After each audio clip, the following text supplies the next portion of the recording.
Hallelujah. I might not open the scriptures, I'll quote bits and pieces, but the Bible mentions time and again about the power of coming up higher. Hallelujah. In the book of Revelations, we find when John had an encounter Agu Mount of Patmos. Hallelujah. There's a part where an angel comes to him and it says, come up higher. Hallelujah. When we refuse to move from the level esikiyo. Hallelujah. Sometimes it just takes the power of coming up higher. Hallelujah. Move from the way you think, move from the way you process this service. Yes. We may look like a church or a service, chairs facing each other. It's deeper than what we think it is. Hallelujah. Amen. The mission that we are here for is greater than what we think it is. Yes. We are coming up higher. Hallelujah. Yes. We are going up higher. When Moses was leading the children of Israel from Egypt to the promised land, time and again Moses would go up to go and speak to the Lord. Hallelujah. Yes. You cannot experience him if you are on the level. Yes. So we're gonna pray, Bazolan. And as we're gonna pray, it's the first opportunity you are getting. It's the last opportunity that you are getting. Let us pray. Heavenly Father, we give you the praise. We glorify you. We honor you. We exalt you. There is none like you. We worship you. You alone are God. You are the beginning. You are the end. You are El Shaddai. You are lifted up. Yes. You are lifted up. You are exalted, O Jehovah. Siyaphakamisa mnimandla onke nangela namhlanje sitakekho fana nawe akekho kuhle njengawe. You alone are God from the beginning of time. Namhlanje Nkosi yami, we have confidence in this God that we praise and praise you. Jehovah, namhlanje sithi hallowed be your name. You are worthy, you are worthy, you are worthy, you are worthy. You are worthy, you are worthy. You are holy, you are holy, you are holy, you are holy. We exalt you, Heavenly Father.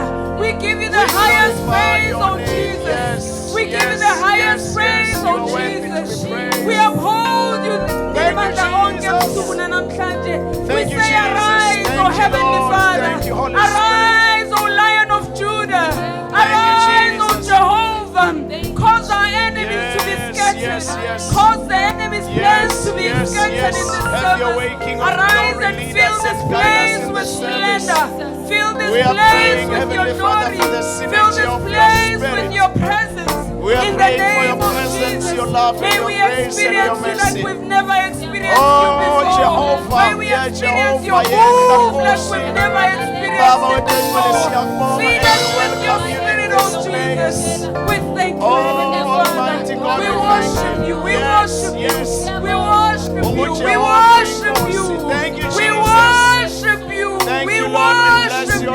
We worship you. Be magnified, we for there is no one, worship there never be anyone like we you. bow down before you. Jehovah, we You are holy. You are holy. You are holy. Oh, Jehovah. The angels bow down Thank you, and say Jesus. holy. Thank you. The elders bow down and say holy. Hallelujah. Yeshua, You are holy, Mashiach. Jesus. Great You are King of holy, glory. Jesus. We honor you.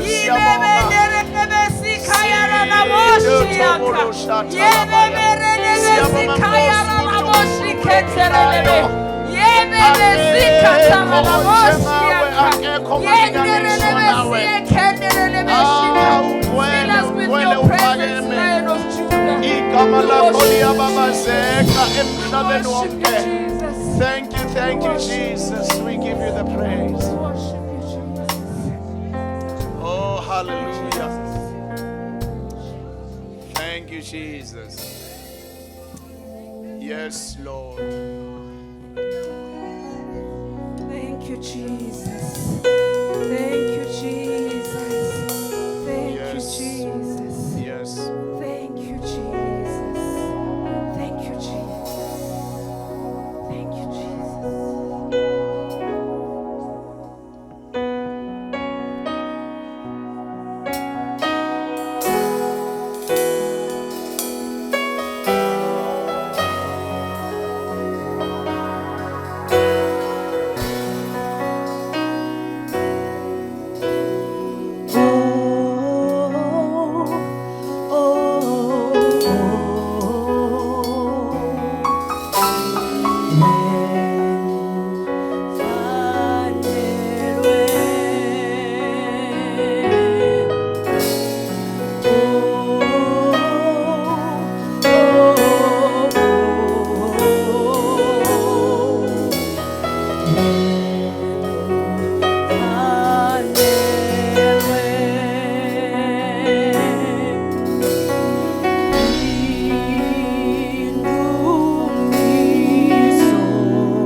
Thank you, Lord.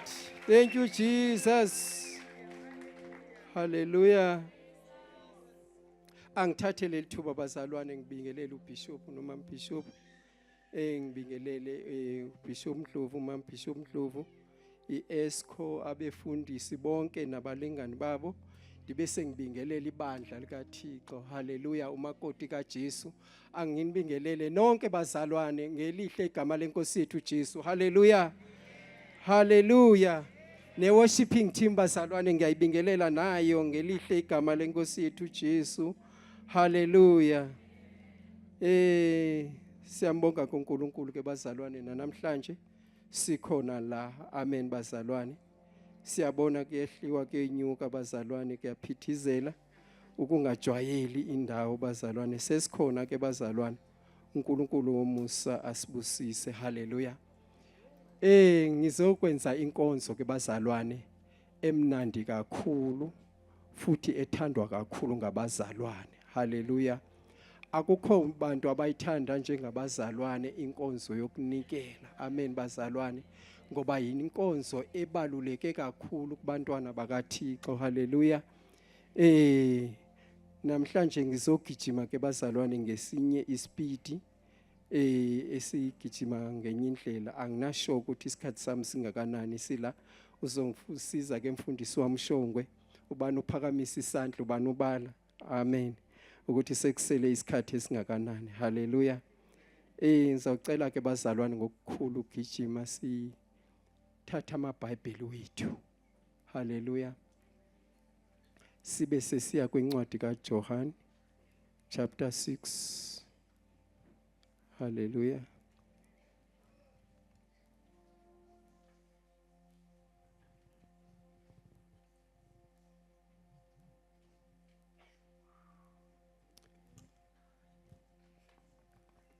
Eqinisweni bazalwane ngiyifunde ngesiXhosa endeni ngoku sekukhona ukuthi hayi buyele esiZulwini. Amen bazalwane.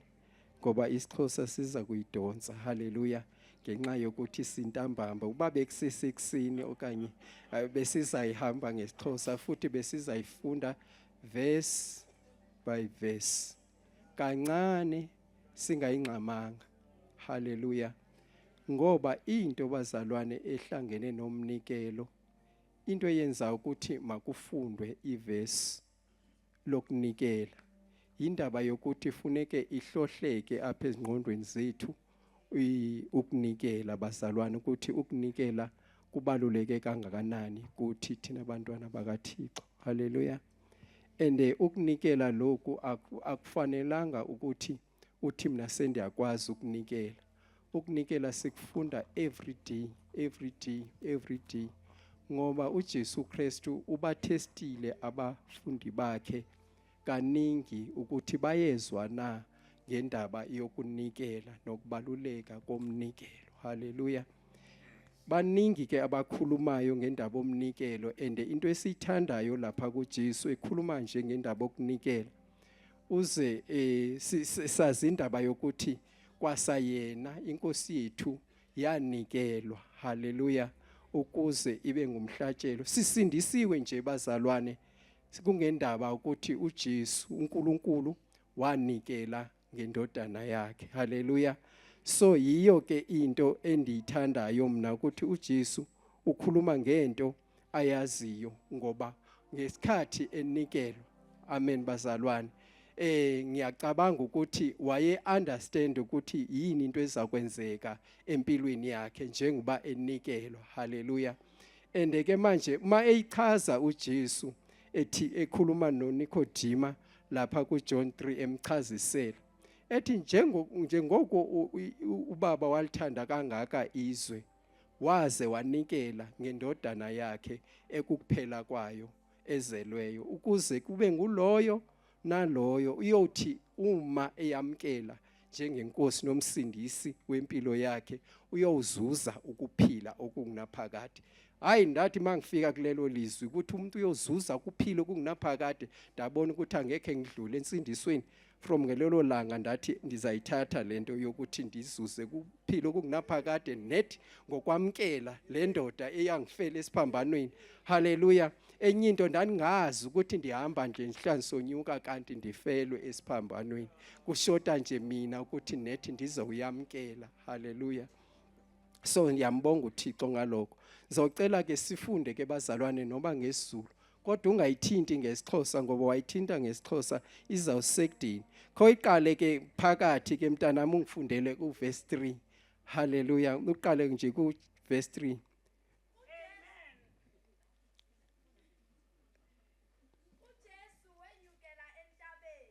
Wahlala phansi khona nabafundi bakhe. Laliseduze iPhasika. Yebo. Unkosi wabaJuda. Yeah.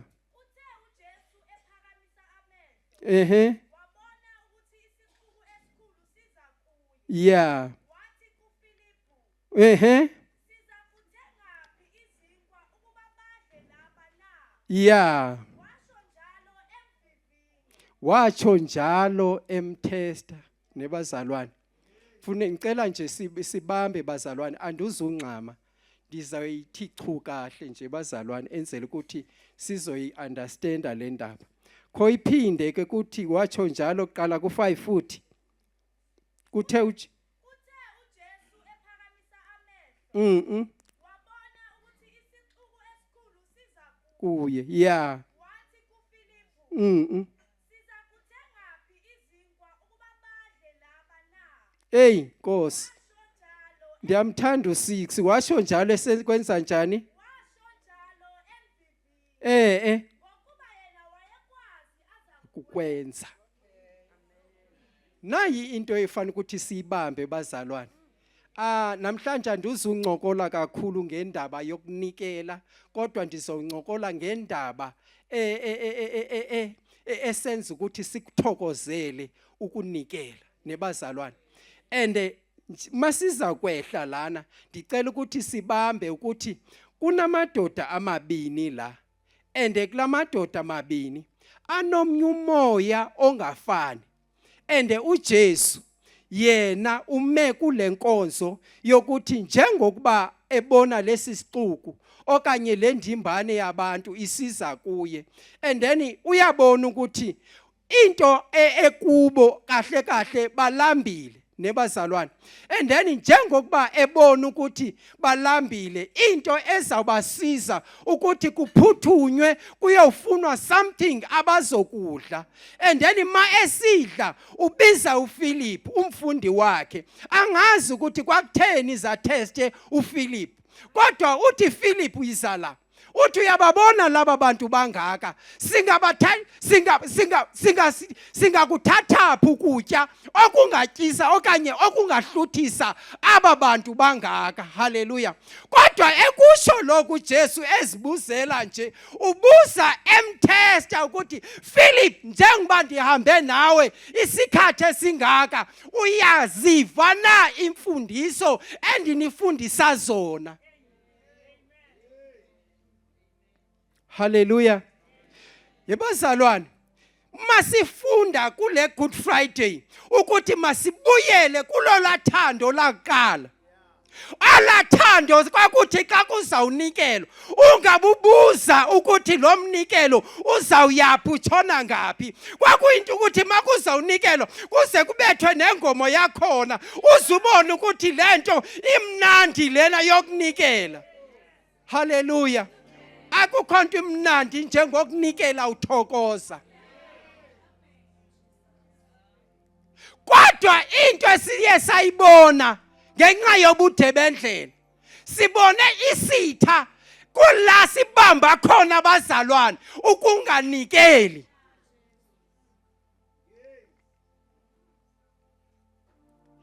Into isitha sayibona ngakhona ukuthi iATM kula iyakhona kodwa ukuzingafiki le mangisebenzisa ukuthi ndiyibambe la incane khona.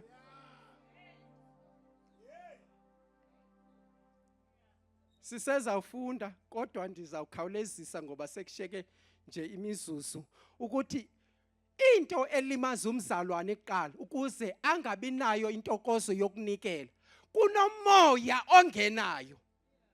Angazi noma ngulo kaPhilip kodwa kunomoya. Kodwa makhe sithi chungcembe kuhle ke sifunde qhubeka. Uthini ngoku uPhilip umemphendula?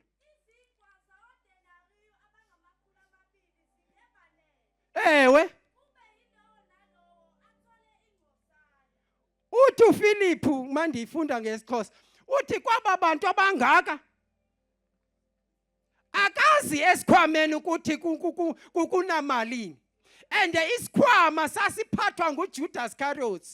Andazi noma kuthe uJesu meqala lengxoxo noPhilip wanyamalala uJudas Iscariot nesikhwama na.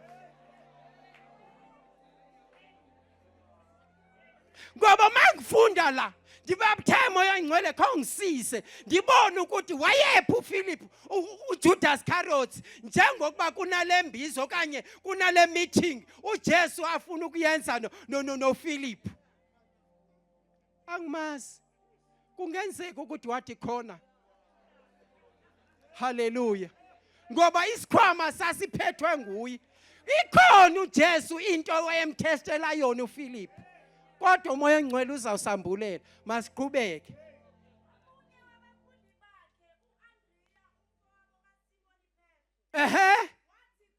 Ewe.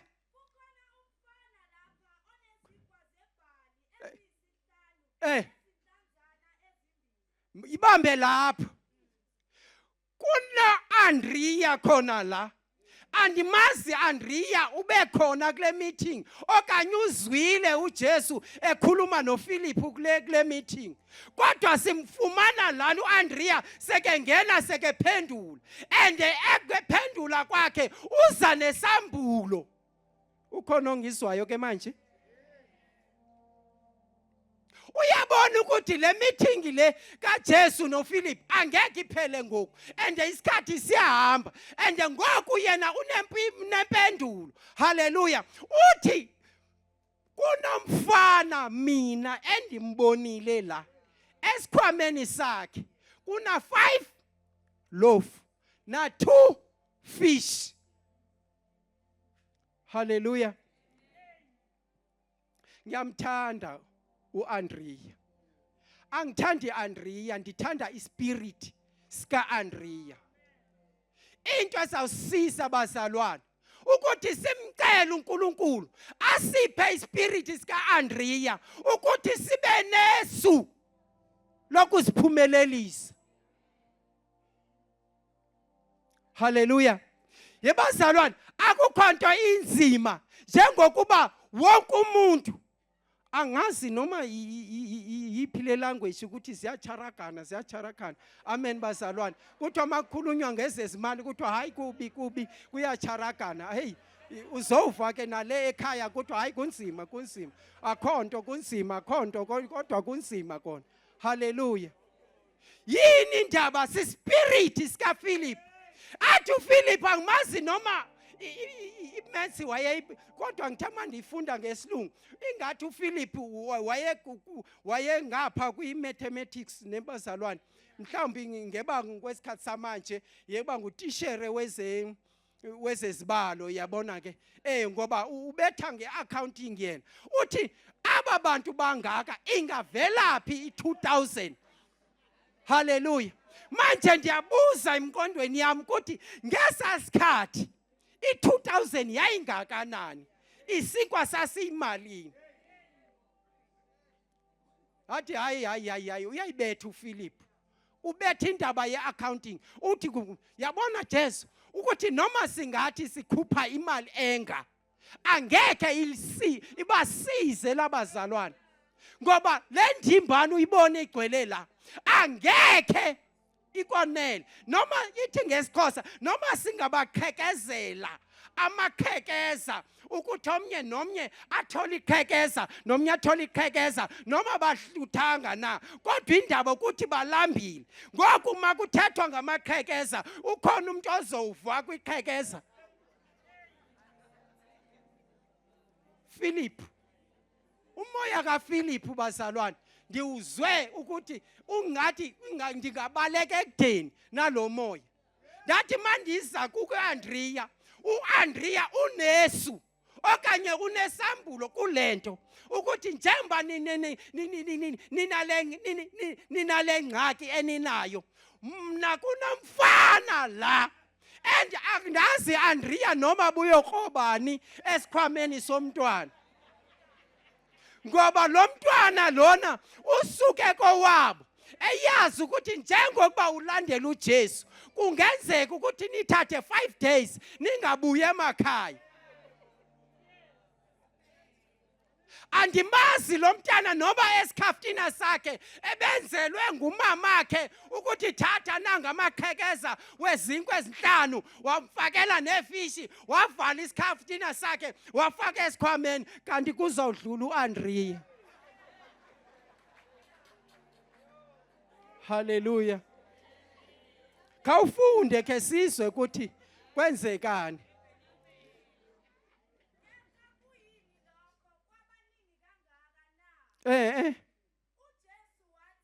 uthini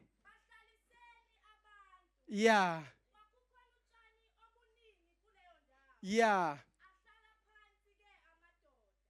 imake ke mntana ngithe mangifunda labazalwane uJesu yonke into yakhe ihamba ngeorder nebazalwane uJesu akenzi nje masifunda kwamanye nebazalwane ukuthi kwakunenca utshani obuningi kulandawo nebazalwane kodwa uJesu wathi bahlaliseni ngezigaba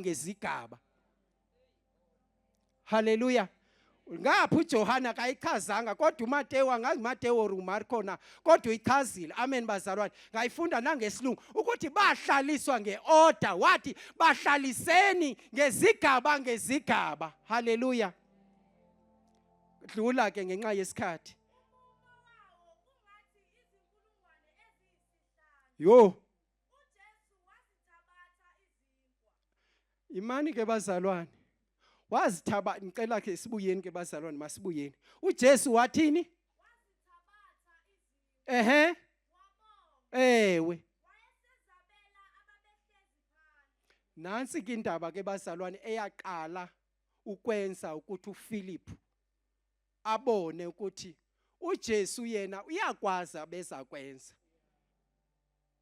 uJesu bengaxakwanto lana masiva ukuthi bekemtest uPhilip naye uAndrea meke ekhuluma le ndaba ukuthi kunomfana uJesu uyakwazi yena zakwenza Hallelujah nathi indaba wayenzayo ukuthi si-understand ebazalwane cela sibuye sonke ne uJesu ezithathe sithi mazize lezo zonke masezithathwa lezo zonke zalomfana zilethwa kuJesu angazi lo mfana wayekwesiphi isimo kodwa ngimangikholwa mina wayesithi uma izizinkwa zithathwa zisiwe enkosini yami akunankinga Hallelujah kodwa masezifike enkosini bazalwane uJesu lithi izwi lenkosi wazithatha izinkwa waziqhekeza wabonga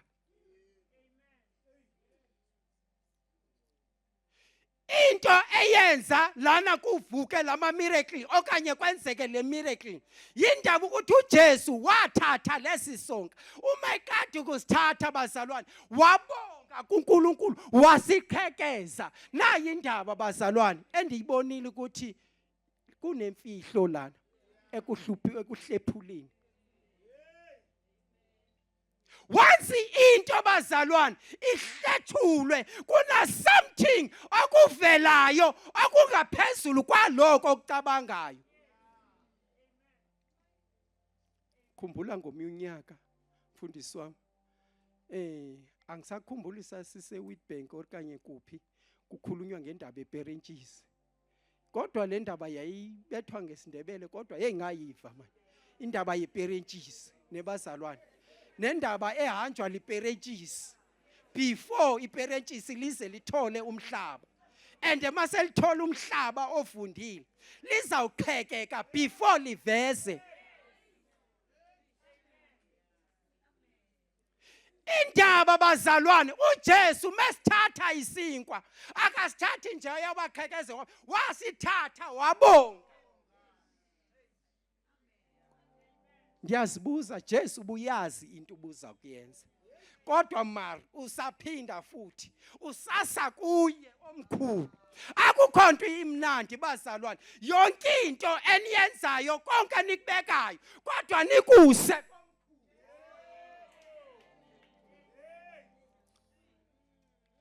sendiyakholwa isikhathi sami sesiphelile ke ngoku sendizawucela kubazalwane ukuthi ngamane siyiqhube ngenye imini okanye umane uvakashe lapha eThema sizoyiqhibezela eThema haleluya haleluya haleluya ngifundele ke mntanami vele sesendiyigqibe ke uhambe nayo uyofika lapha ekugcineni ke bese ndiyayivala ngendlela yesiko lobuKristu yabonga yeah yes yebo yeah hey uba besizayifunda ngesixhosa bezizayambula imfihlo elapha yana kulamvuthuluka eseleyo qhubeka uthani imvuthuluka etheni eseleyo ningayenzi iwaste babe sebebutha sunqama yima kanjalo uthi kubo imistake ezayiningayenzi ningakulinge ninze iwaste bazalwane nemvuthuluka le niyiqoqoshe niyifake ngobozini ngoba nayo ibalulekile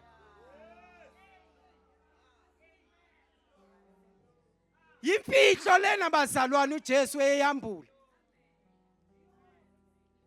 uthi ningayenzi mistake bazalwane uma senidla nisutha ningakhohlwa ukuthi nibuyise niqoqe nemvuthuluka futhi niyifake kwingobozi okanye eziludwini ifunde kanjalo ngesiXhosa haleluya qhubeka ewe 12 naleyo besiza incokola into okunayo sebemile sebelindile bengekhe ndiyifundise benzayincokola nje bazalwane ukuthi yipi imfihlo elapho haleluya qhubeka ke mntana mayikapheli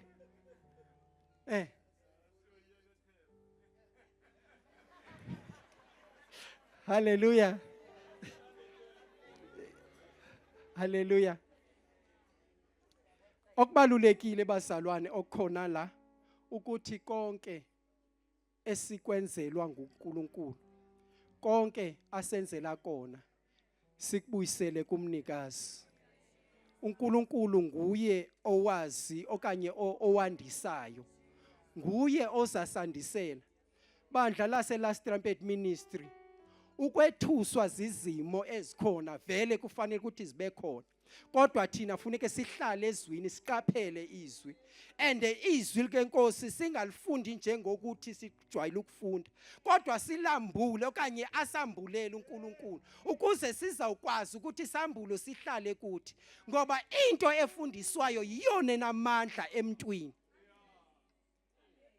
haleluya baba wethu oyingcwele baba wethu namandla onke sibongile uNkulunkulu wethu sibongile dwala lamadwala xabala ibanzi sibonga Nkosi ukuthi wena uNkulunkulu obone ekujuleni bona la ngabone umuntu ukhona ohlola inhliziyo ohlola nesinso naba abantwana bakho Nkosi besezonikela baphethe imbewu yabo uNkulunkulu namandla onke Ngiyayikhulekela egameni lika Jesu Kristu waseNazarethe. Yandisa lapho bathathe khona, yandisa lapho bavune khona. Thatha indawo uNkulunkulu wethu ensimini abalima kuzo. Bonakala Thixo unguNkulunkulu ngoba uNkulunkulu wezimangaliso. Uyazi wena Nkosi ukuthi kungani uthi sinikele njalo. Wena uyazi uNkulunkulu wethu kungani uthi masingakhathali ekunikeleni ngoba wena uNkulunkulu owenza izimangaliso. Siyabonga ke moya oyingcwele, thatha indawo nangalomzuzu. In Jesus' name, amen and amen.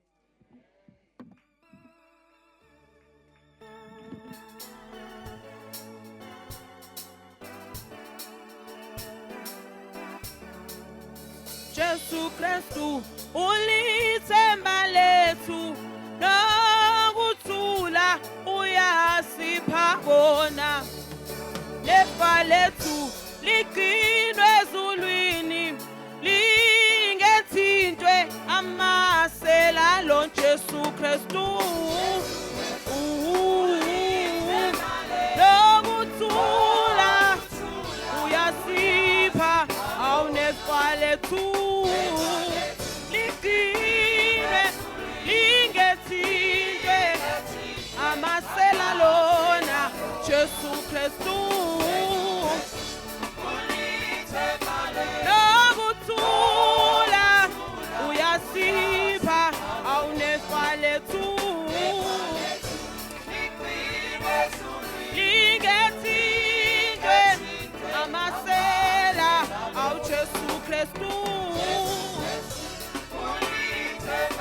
Nokuthula uyasipha, awunefa lethu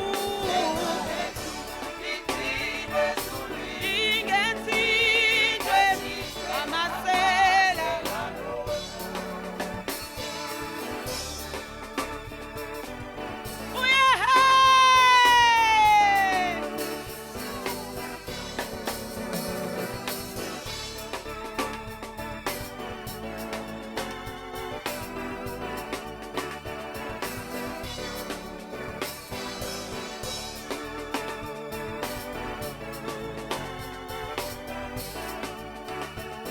Awu Jesu Kristu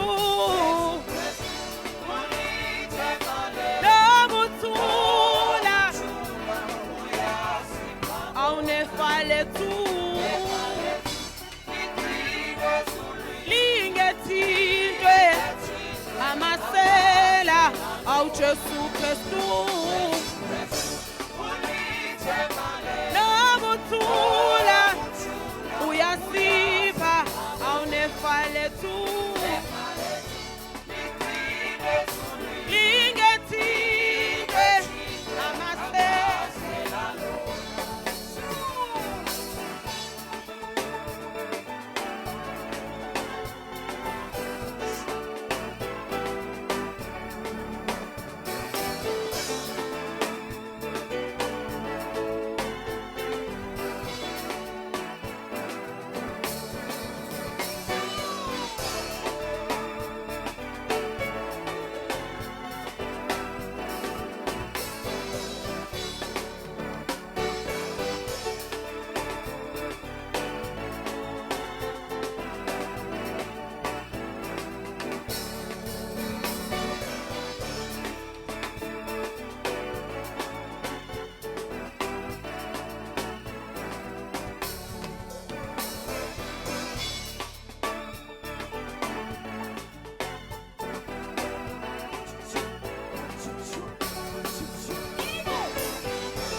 Yebo sibike kuwe, sibheke kuwe Jesu.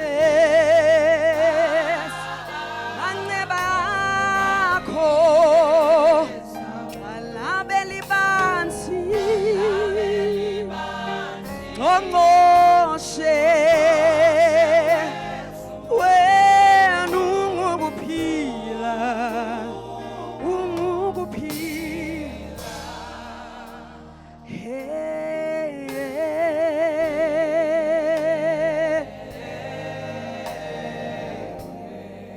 Hallelujah, unshalo uli alabeli bansi awufaniswa nabanye onkulunkulu wena yebo yebo imisebenzi yakho siyayibona unjalo wena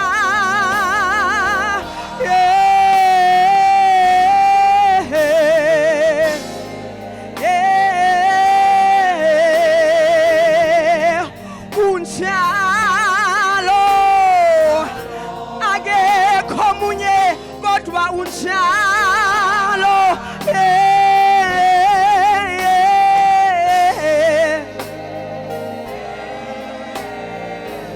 wena unjalo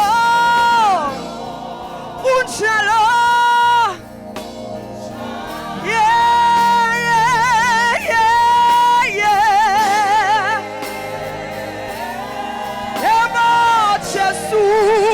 unjalo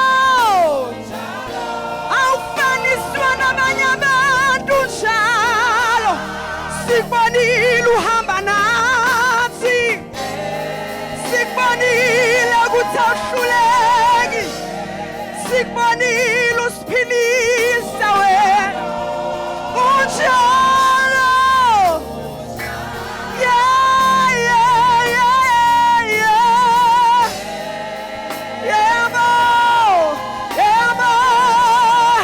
imisebenzi yakhe yakufakazela imisebenzi yakhe yakufakazela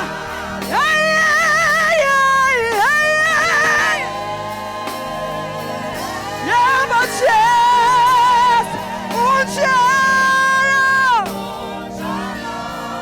unjalo yebo yebo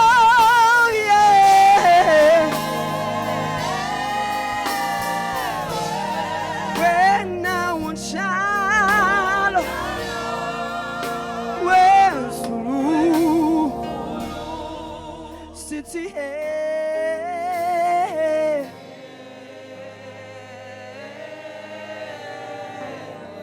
sithi unjalo Jesu sithi unjalo wena sikubonile uhamba nathi awushiyani awulahlani awushiyani awulahlani uhlala umile njalo uhlala umile njalo uhlala umile njalo yebo unjalo yebo unjalo yebo yebo yebo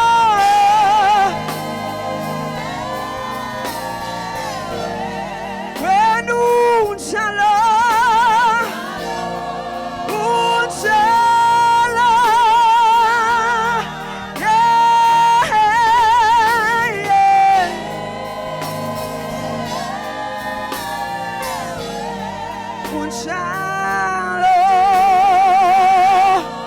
unjalo wezulu. Hallelujah, thank you Jesus. Hallelujah, thank you Jesus. Thank you Spirit of the living God. Thank you, dear Lord. Thank you Jesus. You are an unchanging God. Sithi unjalo Umi unjalo uNkulunkulu wethu. Simi phambi kwakho, Heavenly Father.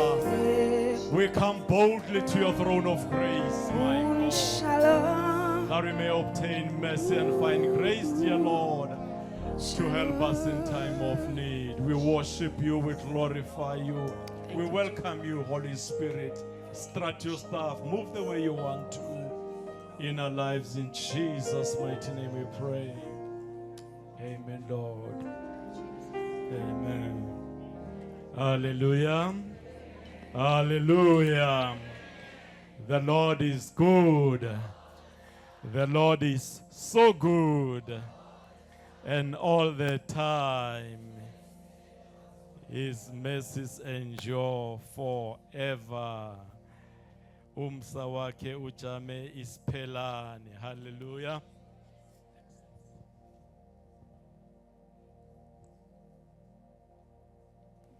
Hallelujah. Ngithome ngokulochisa bazalwane and acknowledge the president uBishop Eyojele kanye nomama. Ngibingelele i-leadership yonke bathandekayo ku-executive committee under the chairpersonship of Bishop D. Mahlangu egameni likaJesu. Hallelujah bazalwane. Ngibingelela abafundisi bonke izinceku zenkosi egameni likaJesu. Hallelujah. Bese ngibingelela umhlambi kaKristu wonke bazalwane egameni likaJesu. Hallelujah. Abangangazi ke bazalwane njengoba sihlangana mhlamba abanye bambona for the first time lo baba mude. Hallelujah bazalwane. Ubaba umthombeni. Hallelujah. Ngelinye ilanga ngazanywa nguKristu. Hallelujah. Wangisindisa, wangithethelela amacala ami. Ngingumntwana kaNkulunkulu, ngihlanziwe egazini likaJesu. Hallelujah. Manje bazalwane ngizokwenza la bazalwane inkonzo ye Holy Communion. Hallelujah. Manje nami ngithanda ukusho njengoTata uMaduna ukuthi in case singayiqedi le ndaba esizoyixoxa bazalwane, ngiyakumema namuze apha ya empumelelweni sizoyiqedelela apho. Hallelujah. Hallelujah bazalwane. uNkulunkulu buse bazalwane. I've been so blessed bazalwane from the very first service. uNkulunkulu has been moving in a mighty way in this place. uNkulunkulu buse bazalwane. Nakule nkonzo ke I'm going to try to be as short as I possibly can. Hallelujah bazalwane. Ngike ngatsho ke indawo ukuthi I'm going to try to be short, but utho njani, it's impossible. Umuntu omude awungeke ukhone ukuthi ube mfitshane. Ngisho ukuthi lo engizokhuluma ngizozama ukuthi ngikufinyeze kakhulu. Hallelujah bazalwane. uNkulunkulu anibusise kodwa uBishop I think unginikezile ukuthi hayi ngathatha na 10-15 minutes lapha kwesakhe isikhathi. Hallelujah. uNkulunkulu anibusise bazalwane. I was so blessed by Bishop Ndlovu phakathi kweviki uma ke ekhuluma kanye nathi bazalwane ngensindiso ukuthi insindiso akusinto yana cover iphathnyana nje a1. We must understand the full counsel of the scripture around the subject. Hallelujah bazalwane. Abona into nongayizwisisi sikhulu kufana nomuntu nongamnikela an assault rifle i-AK-47. Umuntu lo angatholi kuhle ukuthi into le ibere kanjani, mara abona ukuthi nangiyibambako ibdisi. So nangingabetha umuntu ngayo angafa vele. Abetha umuntu oyi-1 vele abona umuntu lo into le uzothi into le mberekwayo kubetha abantu. Kanti akazi ukuthi nakangayijikisa iqalise le athomenze so ukuthi kungabhubha abantu abangangani. Manje kanjalo ke nale nkonzo bazalwane. You know, if you do not have full appreciation of this Holy Communion, ngeke benefit from you. Thank you so much Mtimande for once more reminding us about ingozi, the spiritual routine. So I so wish bazalwane ukuthi as we do this service kungabi nje yinjwayelo. Engikhumbula ukuthi le nkonzo ayibaluleke kangakanani nakithi le maplasini sisasonde esondweni lekhaya eDutch. Kwakuthiwa nakuthiwa kuneNachmal. iNachmal besiphuma silaye sikhwele etregereni ireyo ichinge distrom. Iyesondweni ngoba kuneNachmal lapho wonke umuntu ayela net ukuthi naye aye lapho uyokuthola isinkwa athole naloku kudliwa iNachmal. So they considered it very important aleyo bazalwane noma bebangazi ukuthi isho ukuthini. NoJesu ngelinye ilanga ukuthi kubafundi bakhe mawufunda lapha ku Luke chapter 22 verse 15 uthi yazi ngikhalele kanganga uthi I have so desire uthi with desire I had so desire to eat this supper ngaphambi kokuba uthi before I suffer bengifuna ukuba ngihlale nani ngidle. So there is a mystery bazalwane kule nkonzo ye Holy Communion alule bathandekayo, and if you do not appreciate mawungeke uyiqondisise kahle uzoyenza njengenjwayelo and it will not benefit you at all.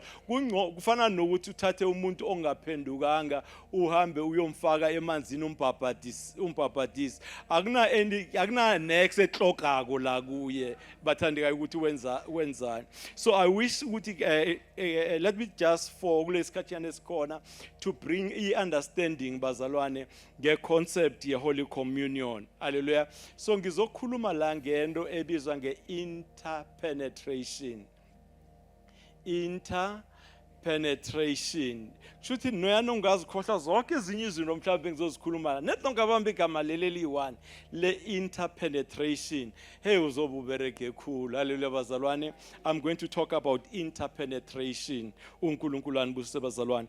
Now Holy Communion is one of the 3 sacraments that are there or are practiced by Christian churches.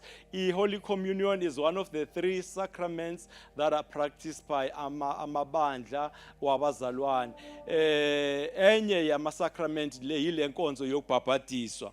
Inkonzo yokubhabhadiswa uma sithatha abantu siyobabhabhadisa basymbolize ukufa nokuvuka kukaKristu Jesu ukuthi ufile maqondana nesono usevukile engumuntu omusha. The old is gone, the new is come. Hallelujah bathandekayo. Leyo nto into esiyipracticeayo. Omunye umuntu angathi ngisindisiwe kwanele musinesoni lesa isiphambanweni savuma sathola umusa zange sikhambe sehliso sewubhabhadiswa sekuphelele. Hallelujah bazalwane. But this sacrament is so important. It was instituted nangu Kristu imbala wasidemonstrate ukuthi ayenze ngoba ifakazela ukufa kwakhe kanye nokuvuka kwakhe bathandekayo. Now yini isacrament noma iordinance? Yini isacrament? Enye yamasacrament I mentioned 3 yamasacraments. Sikhulume yile Holy Communion, ibaptism. Enye yamasacrament yayibe khona ile ebizwa ngeanointing. Uma ufunda istatement of faith set bazalwane, there's a mention of the anointing with oil. Manje is one of those less popular ones, but it's not something efanele rare na ubona yenzakala. The anointing with oil. Mawufunda lapha ku James chapter 5 verse 14 iBhayibheli yakhuluma, is anyone sick among you, let him call the elders, let them do what? And pray for you, and thereafter anoint you with oil in the name of. Now oil in this case typifies the Holy Spirit, but practically oil oil vele, and that anointing manje ke yini ordinance. I wanted to come to this one with yini sacrament. A sacrament is a presentation of a biblical reality that is so important that God in his wisdom wabona ukuthi really angayikhulumi ingenzeka nje ayikhulume nje size siyenze na practical. Thina siboteacher siyafundisiwa ke ukuthi uma ufuna abantwana besikolo ukuthi baphase into umuntu ayizwako, i-research ikhombisa ukuthi what you hear, you only retain 10% of what you hear, and you retain maybe 20% of what you read, but you retain 90% of what you do practically. Manje uKristu wabona ukuthi le nkonzo ngendlela ebaluleke kangayo kufanele siyenze na practically, not because of lezi zinto esizibona zenzeka, ukuze si understand ukuthi yini lokho okwenzakalayo. Hallelujah bazalwane.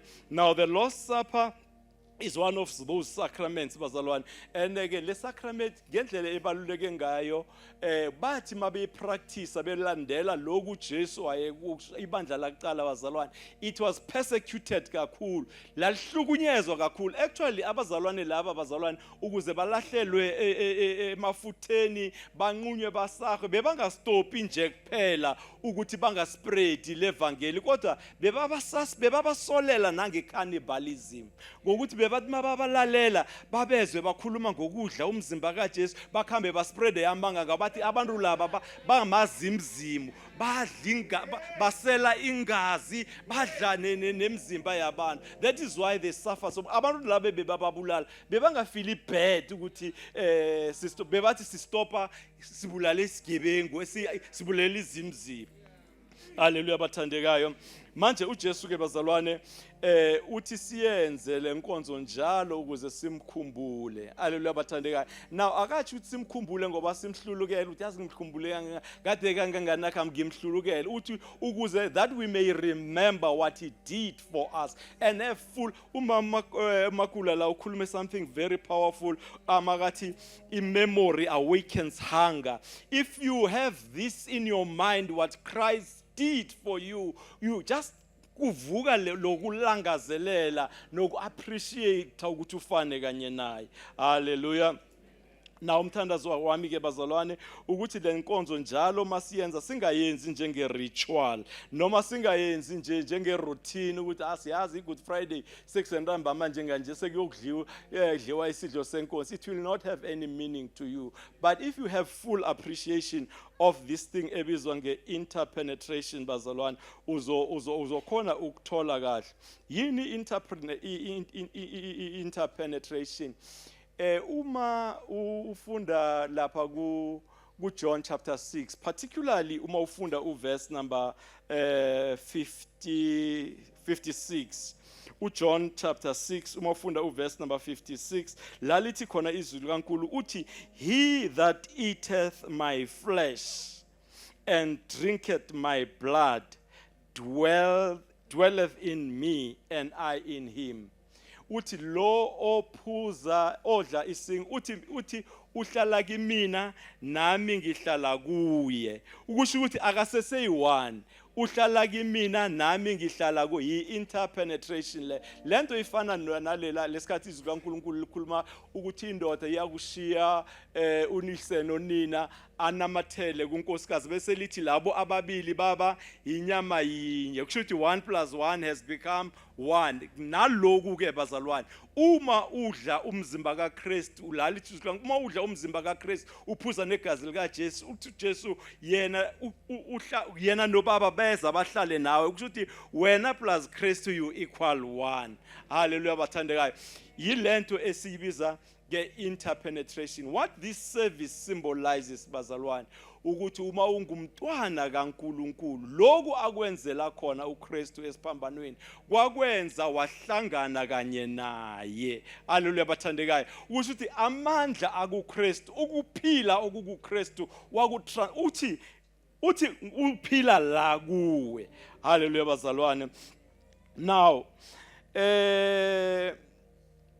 insindiso bazalwane noma isalvation itself, the plan of salvation uNkulunkulu azange ayiconceive noma ayicabange immediately nakuqeda ukona umuntu athi yo nangungirarile bese acabange iplan. uNkulunkulu akayithomi into nakangazi ukuthi akayithomi into isiphetho sayo sisinga angakafiki kiso. Kungakho iBhayibheli malichaza ngoKristu bazalwane lapha kuRevelation, it is the Lamb of God who was slain. Alithi was slain lithi since the foundation of the earth. Kushuthi umhlaba ungakasekelwa he was already slain. So lokho bese kwenzakala, it was a manifestation of something that had already happened in the spiritual realm. Hallelujah bathandekayo. Hallelujah. Now, of all liquids in a human body that God chose for our salvation, he chose blood. Kuhle kuhle singacabanga ukuthi kuhle kuhle igazi sibona ngathi liyangcolisa alihlanzi. Kodwa uNkulunkulu wakhetha igazi. Why blood? He could have maybe have chosen saliva, he could have chosen many other liquids that come out of a person's body, but he chose blood for a particular reason. And that reason, I just want us to quickly read it. Ilapha Leviticus chapter 17 verse 11. Lithi, for the life of the flesh is in the blood. Uti, the life of the flesh is where? Is in the blood. The life of the flesh is in the blood, and I have given it to you upon the altar to make an atonement. Uti, I've given you this blood so that you can make an atonement. Atonement, you pay the price. You pay the price for your souls. You want, if you have to pay, the currency for paying the price for your soul is the blood. I would have given this to you on the altar, for it is the blood that maketh an atonement of the soul. Uma ngabe kufuneka kuhlanzwe umphefumulo, ayikho enye iwashing ipowder ongageza ngayo ngaphandle kwegazi. Uthi, this is the only liquid that I've given you for the purification of the soul. It is the blood. Kungakho uma ufunda eTestamenteni elidala bebathi abantu bebonile bathatha isilwane thize kukhishwe igazi laso kwakutypify noma kwakubonakalisa lokhu uNkulunkulu akwenza umhlaba ungakasekelwa ukuthi ekoneni kobuntu bathandekayo uNkulunkulu wamhlenga umuntu ngegazi. Hallelujah. That is just how important the blood is. Now I want us then to go lasizofunda khona bazalwane John chapter 6 verse 48 to 58. Sizofunda John chapter 6 verse 48 to 58, where we are going to see and appreciate the interpenetration that Jesus is talking about la. Ukuthi yini lokho akhuluma ngako okuyi-interpenetration. Uthi Jesu, I am that bread of life. Uthi ukhuluma uJesu la. Uthi I am what? Uthi I am that bread of life. Uthi your fathers did eat manna in the wilderness and are dead. This is the bread which cometh down from heaven. Usho ubani uzikhomba yena. Uthi this is the bread that came down from heaven, that a man may eat thereof and not die. If you eat this bread, that is Jesus, you are guaranteed of one thing, that death is driven away from you. Kutsho iBhayibheli asithi bazalwane lithi la, that you may eat this bread and not die. Hallelujah. Kusho ukuthi kuhle kuhle nawufuna yabona nawulunywe inyoka sithi bakufunela iantivenom. Iantivenom le ivimbe ipain noma ichefu lobu ukuthi ingakubulali. Now ngabe ulunywe ukufa, yini into ekufanele ukuthi uyisele eyipengu evikela ukufa? Yini? uKristu qobo lwakhe. Hallelujah bathandekayo. Asifundeni God, sibuyeleleni God class. Verse 50 lithi, this is the bread. Ukhomba ubani? Yena. Uthi this is the bread which cometh, or verse 48, which is I am what? I am that bread of life. Your fathers did eat manna in the wilderness and they died, they are gone, dead. Uti, but this bread which cometh down from heaven, that a man may eat thereof and not die.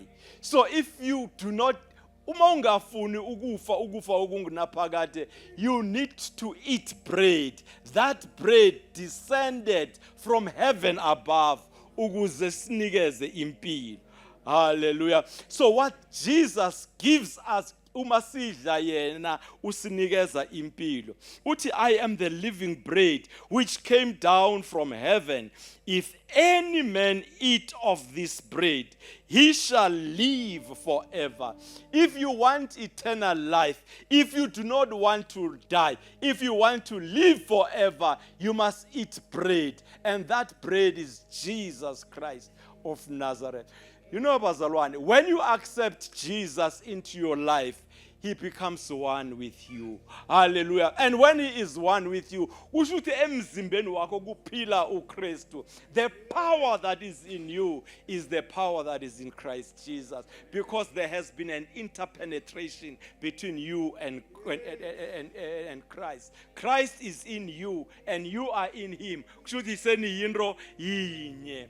Hey, bazalwane, if you can just appreciate the power that God gave us as his children through this thing, interpenetration, ukuthi angene kithi nathi singene kuye, ukuze nesitha masithi siyahlasela nasiqala mina so bazalwane, angekhe singisabe ngoba ngimude, siyongisaba because I will be reflecting the glory of God.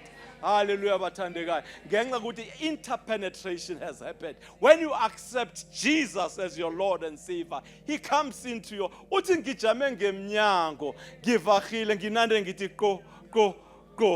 Net now ungavula kuba ne-interpenetration, ngingena ngaphakathi kwakho nawe ungena ngaphakathi kwami. Hallelujah, bathandekayo. The power that is there in you.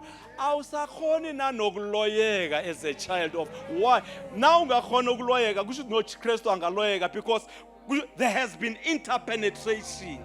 Kwenzeke i-inter wena phakathi kukaKristu noKristu phakathi kwakho. Hallelujah, bathandekayo.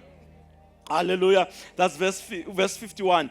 I am the living bread which came down from heaven. If any man eat this bread, he shall live forever. And the bread that I will give is my flesh, which I will give for the life of the world. Then verse 52. The Jews therefore strove. Verse 52. But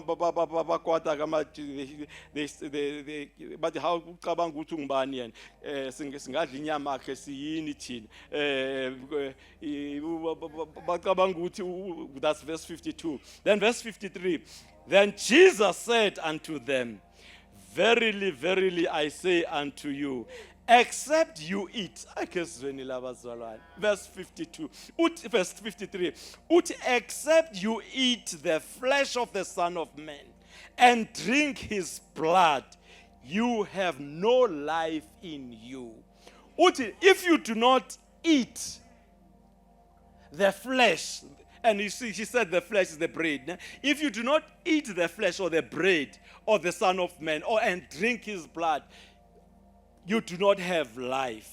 Hallelujah. So if you want to buy life, you buy it through eating the bread, which is the flesh of Jesus, and drinking his blood. Verse 54, whoso eateth my flesh and drinketh my blood hath eternal life, and I will raise him up at the last day. If you eat my flesh, if you allow me to enter into you and you enter into me, noma ungadlula kulo mhlaba lo, uthi I will raise you ngosuku lokugcina. Hallelujah, bathandeka. Hey bazalwane, inamandla lento kaNkulunkulu.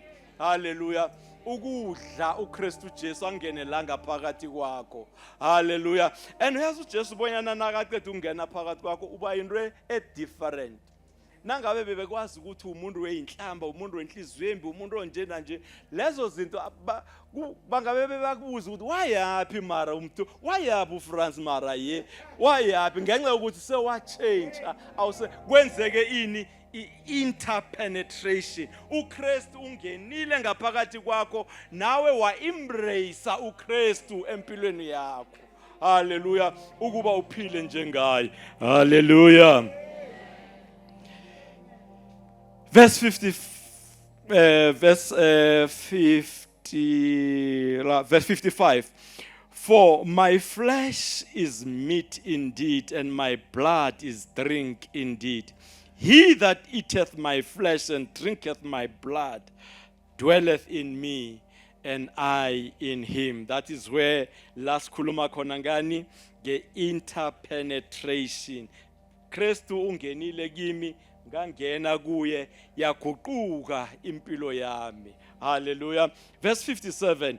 As the living Father hath sent me, and I live by the Father, so he that eateth me even he shall live by me. Oh, that means he will live by me, he that eateth me. Verse 58, this is that bread which came down from heaven, not as your father did eat manna and are dead. He that eateth of this bread shall live forever. Hallelujah. Manje ke bazalwane sizokwenza lenkonzo. Lenkonzo le, it's not just about lesinkwa nale. You know, these two things bazalwane, kunesinkwa la futhi kukhona ne grape juice. Le grape juice le naloku, we are going to declare it bazalwane. We are going to declare it to be the body, the bread of life. So kungumzimba kaKristu. Ngicabanga ukuthi thina sonke sesitholile bazalwane, wonke umuntu usetholile na.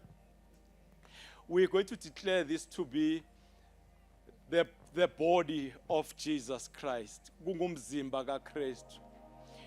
Lesi singo, and then naloku sizokudeclare ukuthi bese kuba igazi likaKristu. Manje ke, you know, we are living kulento ebizwa nge-information age. We're living in the information age. Yabona information igcwele mus. Igcwele busapha it's all over. Akunanto ongayitholiko. Yonke into oyifunako uyayithola. It's just at your fingertips. Now we are a generation bazalwane sibe nenhlanhla ukuthi siphile galesi sikhathi. Ngiyacabanga ukuthi kuba saphila ngezikhathi zezwi likaNkulunkulu. Bese sizoba ngabantu bengeke siye ndawo ngelevel yokungakholwa kwethu. You know, when God respects uthi, I have elevated my weight above my name. God respects his weight. Lokhu akukhulumileko uyakuhlonipha. Hallelujah bathandekayo. Uma uNkulunkulu for an example ethi kuMose, Mose iya uyoshaya letshe kokuqala, alishaye kuphume amanzi baphuza. Kwesibili makathi khamba ukhuluma nalo ilitshe lela ungasalibethi, khuluma kulo. Yena aye ngolaka afike lapha is one of those things. Yilento eyenza ukuthi egcineni alibonele kudeni Khanana angabe asalingena. Hallelujah bathandekayo. Because emehlweni kaNkulunkulu ubebheka this stone, this rock ebebahamba naye njengendodana yakhe. Now when he was hitting it, it's more like he was crucifying his son the second time around. Hallelujah bathandekayo. uNkulunkulu respects ama symbols kakhulu. Thina ke bazalwane, we are a generation irrational kakhulu, siyarizina kakhulu. Leyanto ebekhulunywa ubaba uGinini la ekseni ukuthi uma uNkulunkulu ethi izukeleza sibona siyacabanga besojika half stock sithi hayi udlala ngathi lo nayizolo besilana lo. uNkulunkulu yena bathandekayo lithi he has elevated his weight above his name. He respects his weight. Hallelujah. And symbols that he has set, he respects them. Uma sibheka uZashem bazalwane ezama ukuhelebha umphongolo ukuthi unga bathandekayo, it's God thina bezocabanga ukuthi seyibhokisi nje bese but God respects symbols that he has set. Hallelujah. So la ke bazalwane ngicabanga ukuthi sizosiza nabantwana. Kunezinto eziyi2 mawuvula lekhasi lokuqala leli masingalivula lokhu okune label lokhu mokuthinta nje kancane lapha kuyavuleka. Mawuqeda ukuvula bese kuzoba naloko okumhlophe lokho okumhlophe bathandekayo. Just to clarify, lokho okumhlophe lokho bathandekayo ne it's unleavened bread. Isinkwa esingenamvubelo.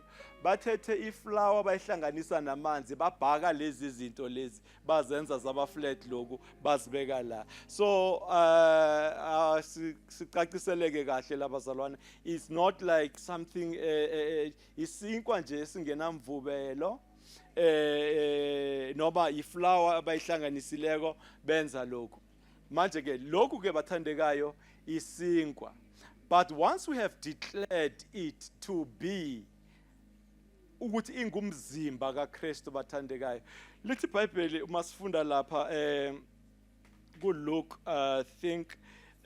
Luke chapter 22 verse 19 uma uJesu instituta lenkonzo ku verse 19 lithi then he lifted up a loaf and after praying a prayer of thanksgiving to God he gave each of his apostles a piece of bread saying this loaf is my body which is now being offered to you always eat it to remember me. Hallelujah bathandekayo. Lokhu ke bazalwane okwamanje isinkwa nje isinkwa nje ngicabanga ukuthi sonke sesi right ne uma sesi right sonke nabantwaneni sebasizekile abantwana bethu ngiyacabanga bathandekayo nabo sebesizekile bonke ukhona ongekho ready yet sesi ready sonke lokhu kungumzimba kaKristu. Now we are going to pray bazalwane and declare this to be the body of Christ. And if sekungumzimba kaKristu ukusho ukuthi bazalwane unengxenye kaKristu ozoyifaka la ngaphakathi kwakho. Hey, uma iqeda ukungena la phakathi kwakho bazalwane it's you have interpenetrated with God. Allo la kuno Kristu khona bathandekayo akukho madimoni akukho valo akukho kwahluleka akukho kugula. When Christ has entered in you just believe ukuthi as I do this signifying uKristu ongenileko phakathi kwami. Uma uKristu engaphakathi kwakho bazalwane akakwazi ukuthi ahlale necancer ahlale nanoma na any sickness or disease. When kuna so many kunobufakazi obuningi engiyangibuzwe noma esengibuzwileko bazalwane ngabantu abangene kule nkonzo bayithatha ngokukholwa okumangalisayo and it has delivered them. They have seen ukugula okuterminal kuphela ezimpilweni zabo ngoba ba appreciate the full interpenetration of Christ into their lives. So once we have declared this to be the body of Christ, when you ingest uma uyigwinya uyifaka la ngaphakathi kwakho amukela ukuthi kunenkosi yamakhosi esebusa la kuwe bathandekayo. Novalo kufanele ungasabi nalo. Hallelujah bathandekayo. Ngenxa yokuthi kunomkhulu greater is he who is in you than the enemy out there. Akunamuntu ongakuthusela ongakwenzela noma anything because in you have interpenetrated with Christ. Hallelujah bathandekayo. Manje ngizocela ukuba singaphakamani thina sonke and lift up siphakamiseni lesi sinkwa. Siphakamiseni isinkwa and then I'm going to pray and declare this to be the body of Christ. Father God, in the name of Jesus, siza phambi kwakho ngokukholwa nebandla lakho uNkulunkulu olungileyo. Nansi inkonzo sinikeze yona uNkulunkulu ophilayo. Here is this ordinary bread, Heavenly Father. We declare it, dear Lord, by faith to be your body, uNkulunkulu ophilayo. Baba ngicela uthi sesiyenze lenkonzo njalo ukuba sikukhumbule. Father God, as this piece of you is going to get into our system. Father Lord, we thank you ukuthi wena uthize Baba ngicela you are the bread of life that descended from heaven above to give life to men. Father, as it gets into our body, Baba ngicela we receive the life that comes from you. Lord, we will cross ages, dear Lord, knowing ukuthi uNkulunkulu olungileyo you are God. Baba ngicela who has translated us, dear God, from the kingdom of darkness into the kingdom of your own dear Son. Baba ngicela we are in a different kingdom, uNkulunkulu olungcwele. Once we have ingested this, dear God, your body in the name of Jesus Christ of Nazareth, the church shall partake in the body of Jesus.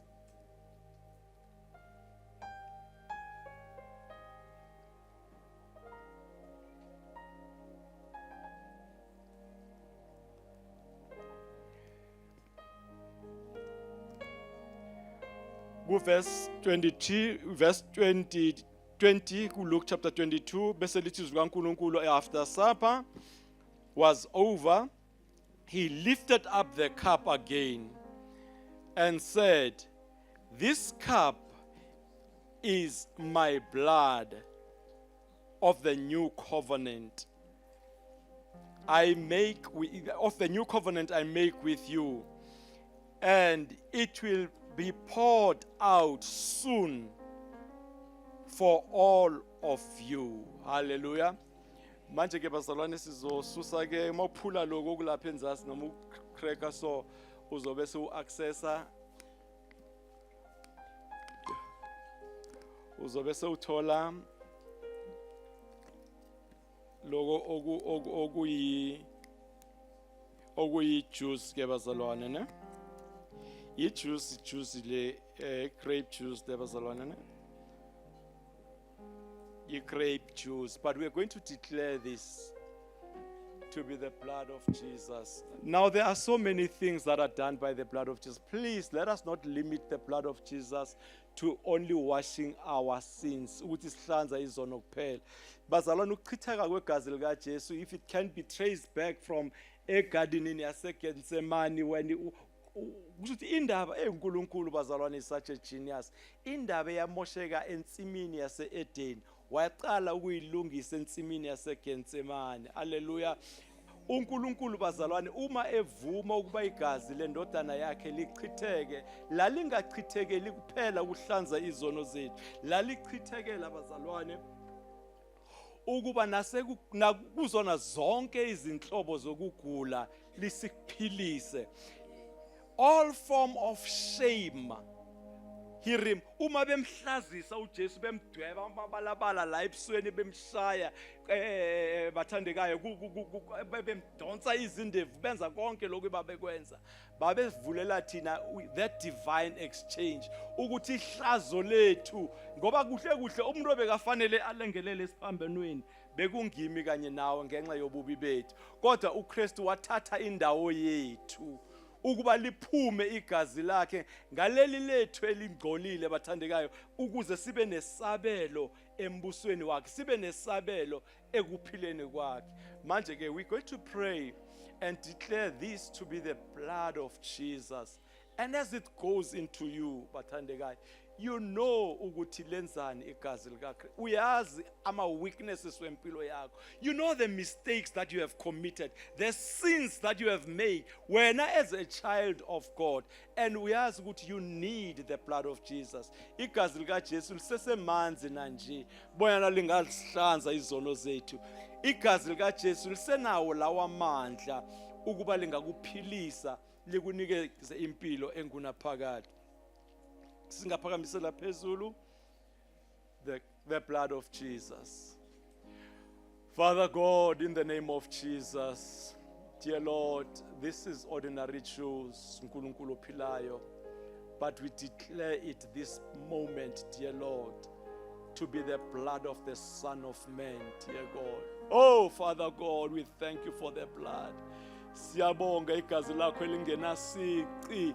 Siyalibonga igazi lakho uNkulunkulu olungileyo owalichitha ukuba sihlanzeke uNkulunkulu ophilayo. I pray, my dear Lord, that as your church partakes in this, your blood, oh, speak for them, dear Lord. Let your blood that speaks better things than the blood of Abel speak for us, dear God. All mistakes in our lives, uNkulunkulu ophilayo, are covered by your blood, dear Lord. We pray ukuthi uNkulunkulu wami ngamandla ethu singenze lutho. That is why we depend on you so much, dear Lord. Let your blood speak for us, uNkulunkulu olungileyo. I pray that your blood should meet uNkulunkulu olungileyo, your children, uNkulunkulu wami. Kusona sonke isikhathi lapho beza kuwe. Let your blood speak for them when they have failed, dear Lord, and are coming back to you.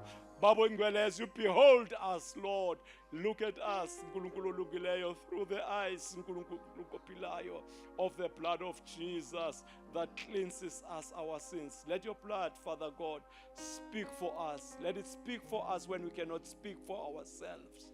Father Lord, when we are hauled before kings, dear Lord, Babo Ingwele, when uNkulunkulu olungileyo, we are required to give an answer, and we have no answer. Let your blood speak for us, dear God. Your blood that speaks greater and better things, Babo Ingwele, than the blood of Abel that speaks of vengeance. But your blood, Heavenly Father, speaks of forgiveness. In the name of Jesus, the church shall partake in the blood of Jesus.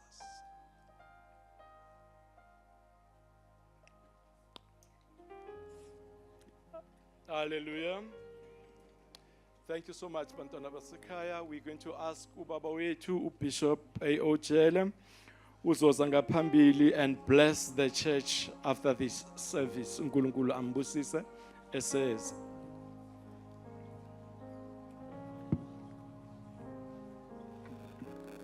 Libongwe ngabantu.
Hallelujah.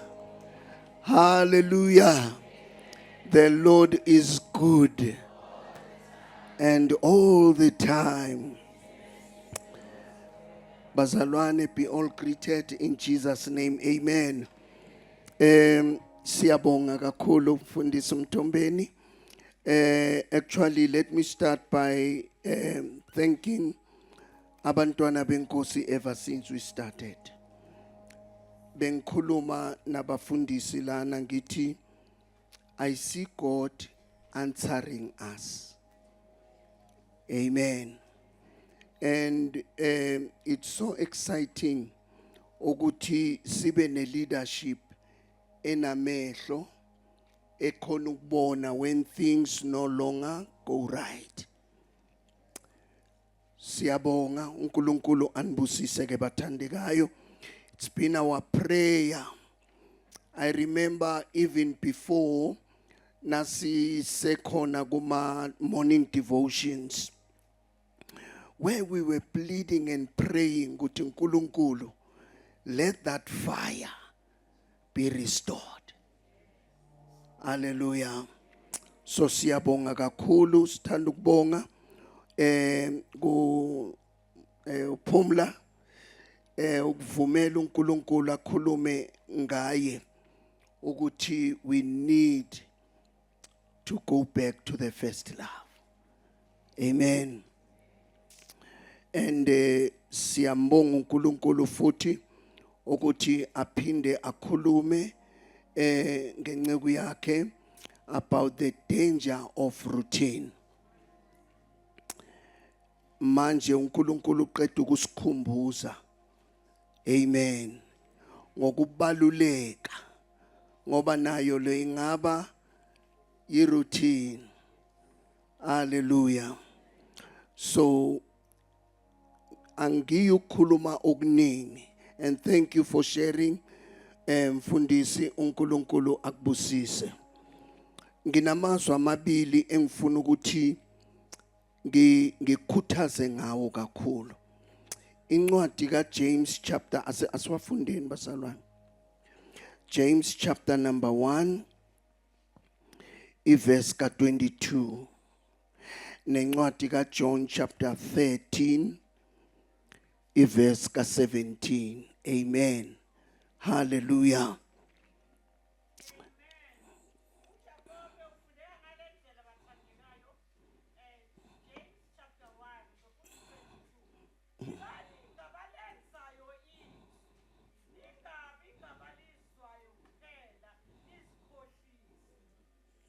Amen.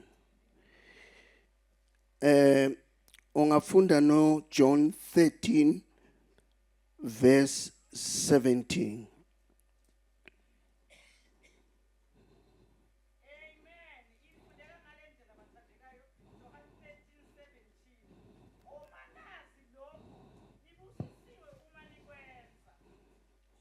Amen. Kule bazalwane githi sonke la. Amen. uNkulunkulu is calling us into doing.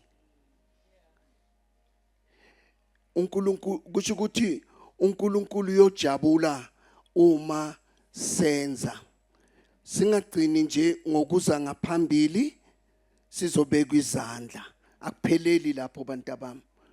Kodwa kubiza ukuthi lokho ovume uNkulunkulu ukuthi akuncede kuko uyakhwesha kuko, do it. Uthi uma sizwa nje sithi amen sijabule kodwa singenzi, uthi we deceive ourselves. May the Lord help us bazalwane ukukholwa okomuntu ngamunye. Ukukholwa ayisinto ye-group kodwa ukukholwa okomuntu ngamunye. Amen. So my wish and prayer ukuthi ngathi uNkulunkulu angasipha isibindi namandla wokukwenza akushilo, then we will be blessed.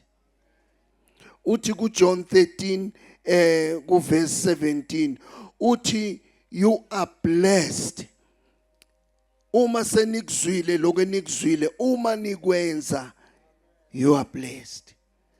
That's my prayer bantwana basekhaya. Akasizeni uNkulunkulu as I'm going to pray here. Size la kule mvuselelo and sifisa ukuthi uNkulunkulu asenzele umusa. Hallelujah. Ziningi izinto ezisazovela, but siyambonga uNkulunkulu ukuthi we interpenetrated with Jesus. Amen. He will fight our battles and he will lead us. Bathandekayo, make sure ukuthi uyathembeka phambi kaNkulunkulu. Kanengi abantu mababekiselana Ndlovu athi ngisonta kwajele. Hallelujah. Ujele yinduna nje okumele naye ilaleli boss. Sonke we are called. Ungazama ukudoja umfundisi, ungadoja abazalwane, kodwa iba ikholwa leqiniso. Uthembeke kuNkulunkulu, uthembeke ungekho phakathi kwabazalwane. Hey, kunzima leinsuku mahlangu. Hallelujah. Abantu bajola bethi basindisiwe. Babe nesibindi bahlanganyele benza izinto benjalo. But namhlanje uNkulunkulu uxoxe nathi bazalwane ukuthi akasize, hallelujah, singajwayeli uNkulunkulu. Amen. As we are going to pray tonight, ngibone uNkulunkulu akhuluma in a very mighty way. And uNkulunkulu ufuna nje onendlebe mfundisi. Right from the bishop, right from whoever to the smallest. uNkulunkulu ujabulela abantu abamzwayo. uJesu ngelinye ilanga uyabekisa ezayiclose. Uthi kwakunomuntu wayenamadodana ayi2. Uthi wathi kwenye hamba uyosebenza ensimini. Lo wathi ngengikhona ngifuni. Amen. And then omunye wathembisa ukuthi yes, wakhuluma so politely and nicely. Wathi ngizoya, but he never went. Lo owaphendula athi angeke aye, washintsha waya. Incwadi ithi imuphi okuyena yena ojabulise loya, yilothe noma phendula rafu marwaya. Asiyeni bantwana basekhaya, asizeni uNkulunkulu, thembeka phambi kaNkulunkulu. Bible lithi kothembekile uzibonakalise thembekile, kodwa kumuntu olukhuni uziveza anqala. May the Lord help us. Mhloniphe umfundisi, marungamsabu umfundisi, saba uNkulunkulu. Lo mfundisi naye uphethwe uNkulunkulu. Hallelujah. Hallelujah. Ngicela ukuthi sonke siphakame nje nabazalwane with our eyes closed and our hands lifted up and sithandaze. Baba wethu engcwele noyise wenkosi yethu Jesu, umdali wezulu nomhlaba, uNkulunkulu ophilayo, sibongile kakhulu uNkulunkulu wethu omuhle. Sibona uthando lwakho ezimpilweni zethu. Einsukwini inkosi yami ezinje sibona ukunakekelwa uwe, sibona ukuhlonishwa uwe nkosi yami.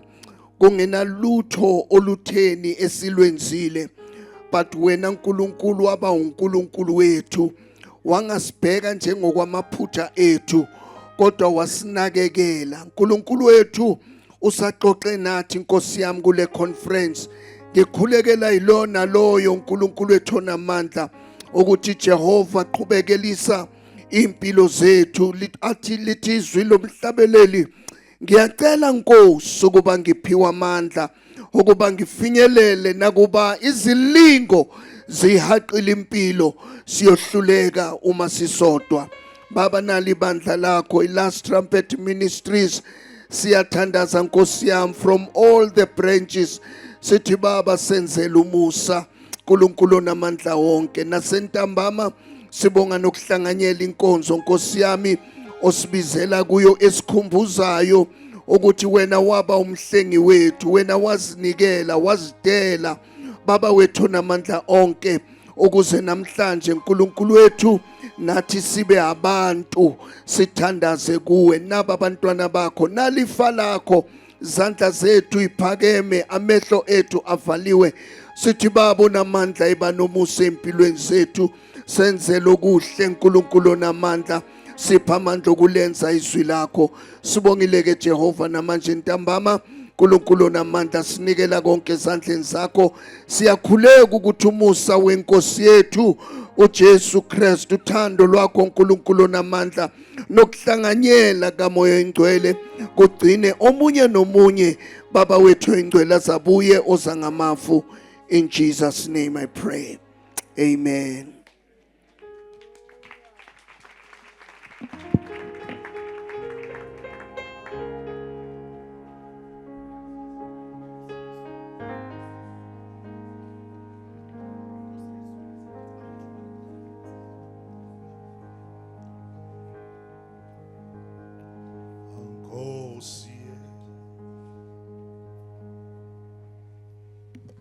Amen.